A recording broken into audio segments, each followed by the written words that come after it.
Hi friends, welcome to Jaya's garden. இப்போ ஒரு இன்ட்ரெஸ்டிங்கான ஒரு ரெசிபி பார்க்க போகிறோங்க. அந்த ரெசிபிக்குள்ளே போகிறதுக்கு முன்னாடி ஜெயாஸ் கார்டன் சேனலை சப்ஸ்கிரைப் பண்ணல அப்படின்னா சப்ஸ்கிரைப் பண்ணிக்கோங்க. அப்படியே பக்கத்தில் இருக்கக்கூடிய பெல் ஐக்கானை ஆல் ஆப்ஷன் போட்டு வச்சுக்கோங்க. அப்போ தான் நான் போடக்கூடிய வீடியோக்கள் உங்களுக்கு உடனே நோட்டிஃபிகேஷனில் வரும். ஃப்ரெண்ட்ஸ், நம்ம இப்போ சுரைக்காய் கடைசல் செய்ய போகிறோங்க. எல்லோரும் கூட்டு செய்வாங்க, அந்த மாதிரி நிறைய நம்ம செய்வோம், குழம்பு செய்வாங்க. ஆனால் இது அடை கூட செய்வாங்க. ஆனால் இன்றைக்கி நம்ம கடைசல் செய்ய போகிறோங்க. ஒரு சுரைக்காய் நல்லா மெல்லுசாக விதையே உருவாகிறதுக்கு முன்னாடி உள்ள அந்த சுரைக்காய் ஒன்று எடுத்திருக்கேன். ஒரு 4 பெரிய தக்காளி எடுத்திருக்கேங்க.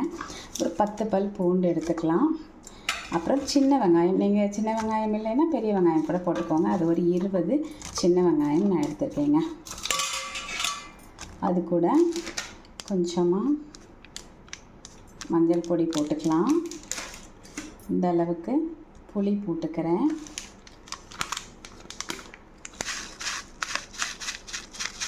கொஞ்சமாக பெருங்காயத்தூள், அப்புறமா சில்லி நீங்கள் பொடியாக போட்டுக்கோங்க. நான் சில்லி பேஸ்ட்டாக போடுறேன். பேஸ்ட் காரம் இருக்காது, அதனால தான் கொஞ்சம் அதிகமாகவே போட்டுக்கிறேன்.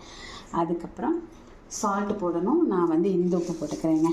இப்போ கொஞ்சமாக தண்ணி, ரொம்பலாம் தண்ணி வைக்கக்கூடாது. ஏன் அப்படின்னா இதை கடைஞ்சி விட போகிறோம், கட்டியாக தான் இருக்கணும். ஸோ கொஞ்சமாக தண்ணி விட்டு ஒரு 4 விசில் வச்சு எடுத்துக்கலாம். அப்போ தான் நல்லா மசிஞ்சு வரும், கடையிறதுக்கு நல்லாயிருக்கும். நல்ல 4 விசில் வச்சு கொலைய எடுத்தாச்சு. இப்போ நம்ம இந்த மாதிரி ஏதாவது மத்து வச்சு நல்லா கடைஞ்சி விட்டுக்கலாம். நல்ல மசிய வேண்டாம், சும்மா 1-2 மசிச்சு விடுங்க, அப்போ தான் டேஸ்ட் நல்லாயிருக்கும். இப்போ கடுகு, சீரகம், அப்புறம் வத்தல் கொஞ்சம் கிள்ளி போட்டு கருவேப்பிலையும் போட்டு தாளித்து விட்டுருக்கேன். அதையும் விட்டு அவ்வளோதான், இட்லி வச்சு சாப்பிட வேண்டியதான். கண்டிப்பாக ட்ரை பண்ணி பாருங்கள். பிடிச்சிருந்தா லைக் பண்ணுங்கள், ஷேர் பண்ணுங்கள், கமெண்ட் பண்ணுங்கள். மறக்காமல் சப்ஸ்கிரைப் பண்ணி சப்போர்ட் பண்ணுங்கள்.